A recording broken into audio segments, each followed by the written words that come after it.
हम लेकर आ चुके हैं एक नई हॉरर स्टोरी जो आपके रोंगटे खड़े कर देगी। लेकिन उससे पहले अगर आप चैनल पर नए हैं तो चैनल को जरूर सब्सक्राइब करें और बेल आइकन को दबाएं ताकि ऐसी ही डरावनी कहानियों का नोटिफिकेशन आपको सबसे पहले मिले। तो चलिए शुरू करते हैं आज की दिल दहला देने वाली कहानी।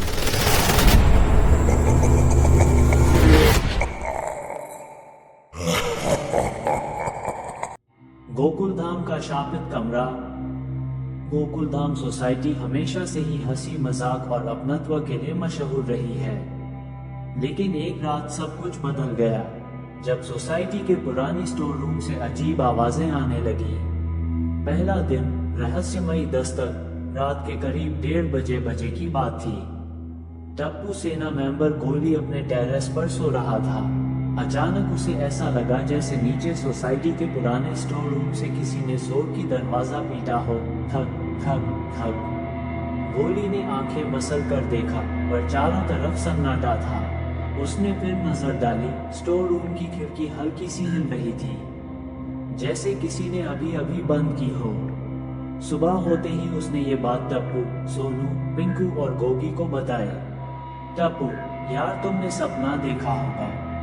गोली, नहीं टप्पू, सच में आवाज आई थी, चल के देखते हैं। टप्पू सेना उस पुराने स्टोर रूम के पास गई जो पिछले 15 सालों से बंद पड़ा था। सोसाइटी में कहा जाता था कि वहां एक समय किसी मेहमान का सामान रखा गया था जो फिर कभी लेने नहीं आया। रहस्यमयी ताले का खुलना। टप्पू ने दरवाजा धक्का दिया, बंद था। पर हैरानी की बात यह थी कि ताले पर अब भी जंग नहीं लगी थी। गोगी, अगर 15 साल से बंद है तो ताले में इतना नया पॉलिश कैसे? सोनू, कहीं किसी ने रात को खोला हो? तभी भिड़े आ गए।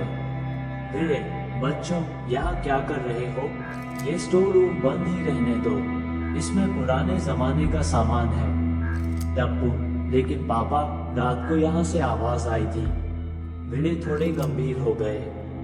उन्होंने एक बार स्टोर रूम की ओर देखा, फिर धीमी आवाज में बोले, ये दरवाजा कभी न खोलना। इस कमरे से एक बार अजीब घटनाएं शुरू हुई थी। एक बार फिर से वही सब हो गया तो बच्चे सहम गए। दूसरी रात नींद में चलना और डरावना सपना। रात के समय आत्माराम भिड़े अचानक उठ खड़े हुए और बिना कुछ बोले सीधा स्टोर रूम की ओर बढ़ने लगे। माधवी उन्हें रोक रही थी पर वो जैसे किसी और की गिरफ्त में थे। माधवी, आत्माराम, कहाँ जा रहे हो इस वक्त? पर भिड़े कुछ बोल नहीं रहे थे।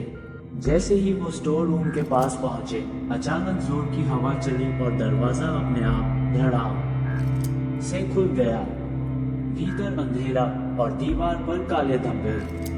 भिड़े एकदम बेहोश होकर गिर पड़े। सुबह तक वो कुछ भी याद नहीं कर पा रहे थे। तीसरा दिन रहस्यमयी किताब और प्राचीन कहानी। डॉक्टर हाथी ने भिड़े का इलाज करते हुए कहा, यह नींद में चलने की स्थिति है पर कोई मानसिक तनाव भी है। इधर पोपटलाल जो पत्रकार थे इस सब घटना से उत्साहित हो गए। वो स्टोर रूम में चोरी छुपे घुसे और वहां एक पुरानी किताब मिली, व्यास रहस्य ग्रंथ। इस किताब में लिखा था, जो भी इस शापित कोठरी का द्वार खोलेगा वो आत्मा के वश में आ जाएगा। गोकुलपुर रियासत की भूतपूर्व रानी चंद्रप्रभा अब भी इस कोठरी में कैद है। चौथा दिन आत्मा का पहला हमला। अगली रात को सोसाइटी के लाइट चली गई। अचानक गोकुलधाम में एक महिला की चीख सुनाई दी, बचाओ, मुझे छोड़ दो। सभी दौड़ते हुए आए। वो आवाज कोमल भाभी की थी।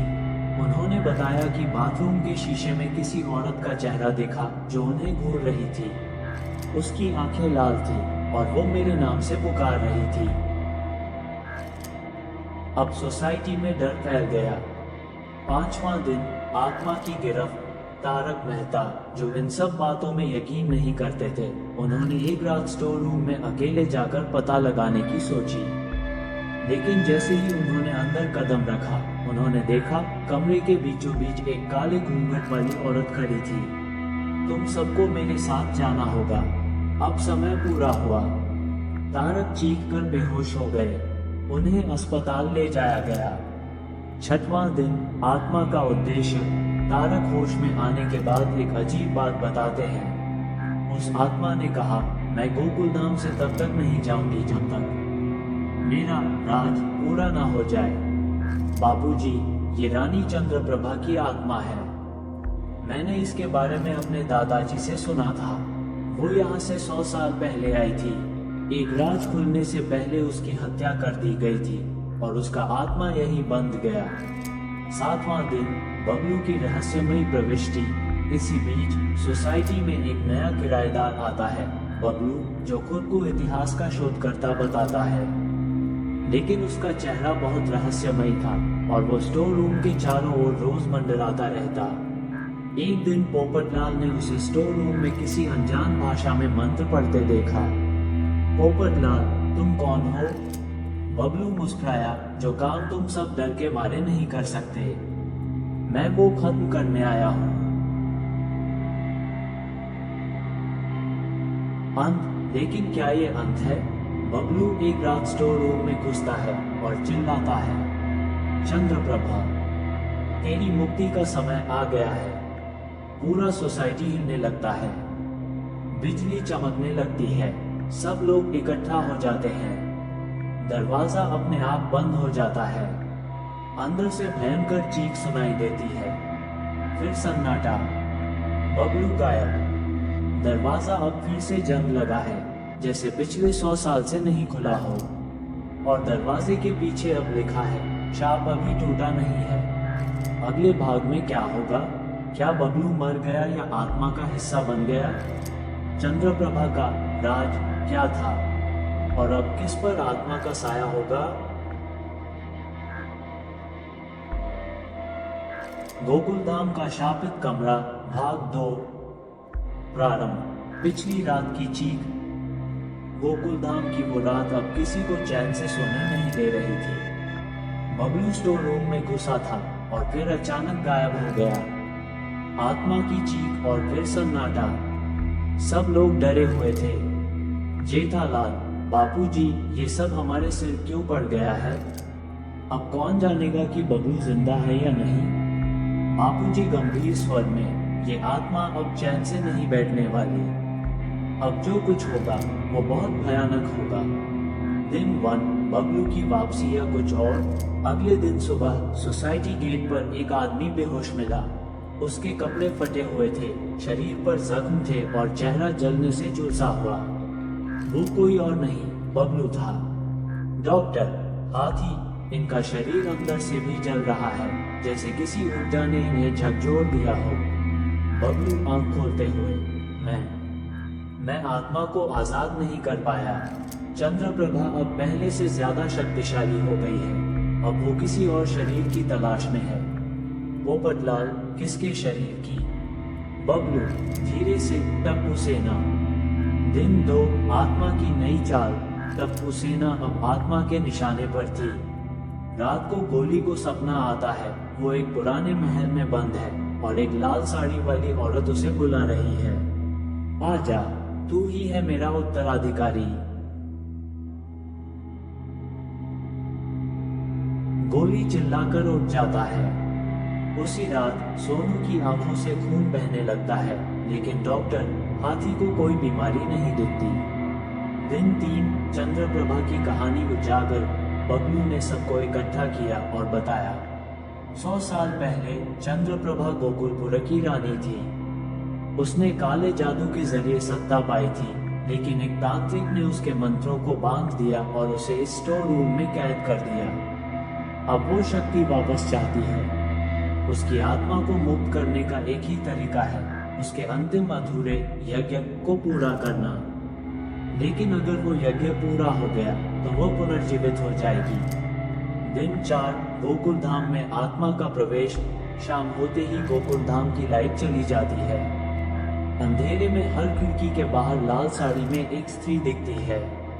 माधवी, हतमाराम, वो खिड़की पर कोई है। भीड़े, कौन है? कौन है?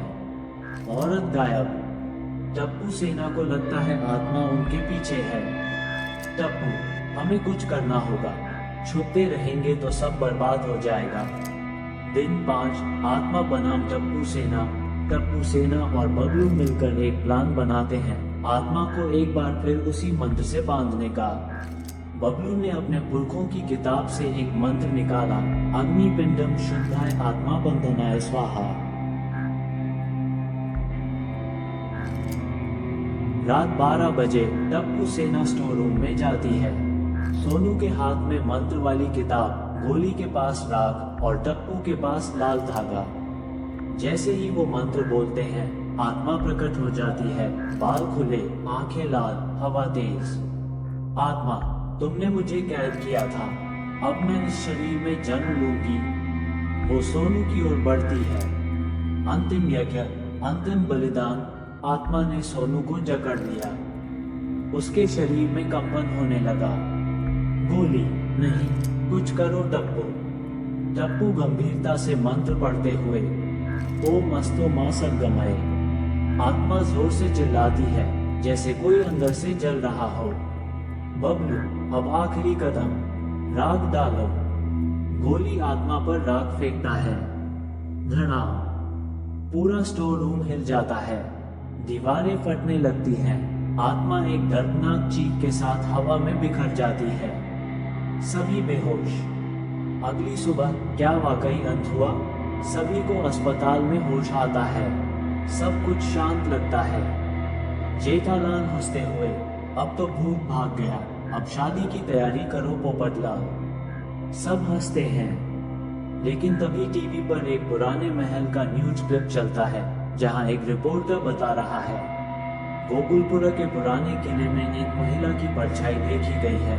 वही लाल साड़ी, वही आंखें, शायद रानी चंद्रप्रभा अब वहां। सभी डर के मारे एक दूसरे को देखते हैं। क्या आत्मा सच में चली गई या अब वो गोकुलधाम से निकलकर पूरी मुंबई को अपना निशाना बना रही है? क्या बबलू सच में एक शोधकर्ता था या कुछ और?